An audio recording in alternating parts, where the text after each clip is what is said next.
Today I'm going to show you how to make some easy sweet potato empanadas or empanadas de camote.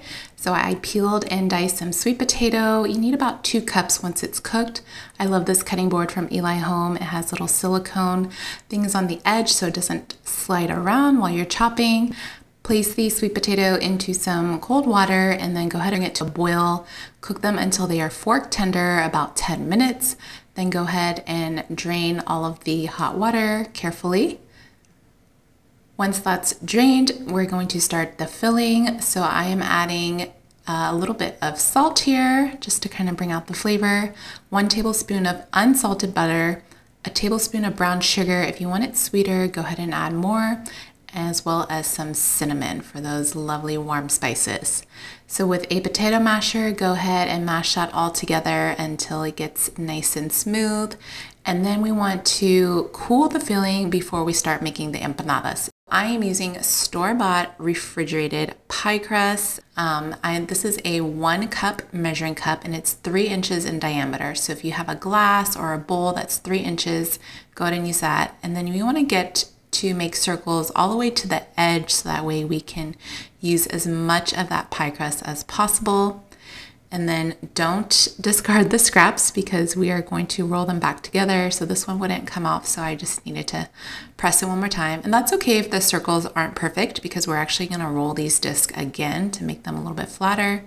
So go ahead and get the scraps of dough, make a nice smooth ball, and then with your rolling pin, go ahead and roll it out so that way it is an even thickness to the other cutout circles that we already made. So that right there looks good. And then I'm just going to keep cutting the circles, rolling the dough scraps back up until I can't get any more.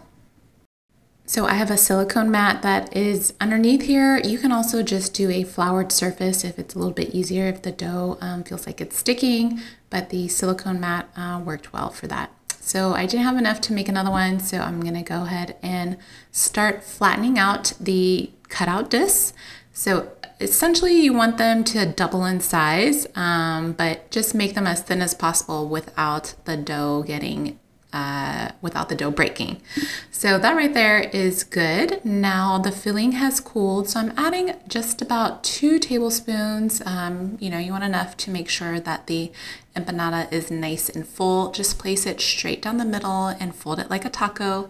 And then you want to make sure you press the edges really well so that way you get a nice seal. If there's any dough hanging over, sorry you can't see too well, if there's any dough hanging over, just go ahead and fold it over and then we're gonna crimp it with a fork. I'm not a baker, so I'm just doing the best that I can. So I promise they will turn out good. They don't have to look pretty, but as we do want to make sure that the empanada is sealed. So once all of your empanadas are filled, we want to chill them for about 15 minutes while the oven's preheating. And then once they're done chilling, just get a knife and just make some slits. I'm just doing 2 slits here. You can do 1 or 3, whatever you like, but just so that way it has a air hole and they don't burst. So I just have 1 egg that I whisked really well until it's nice and smooth, and I'm just brushing it with a pastry brush all over the tops of the empanadas. This is gonna ensure it gets a nice golden crust to it. So my oven was at 375 and I'm gonna go ahead and bake them for about 20 to 25 minutes or until they turn nice and golden brown. Be careful, let them cool because they're gonna be really hot, but for an easy store-bought hack, these empanadas turned out really good, and they're also really great in the morning with a cup of coffee.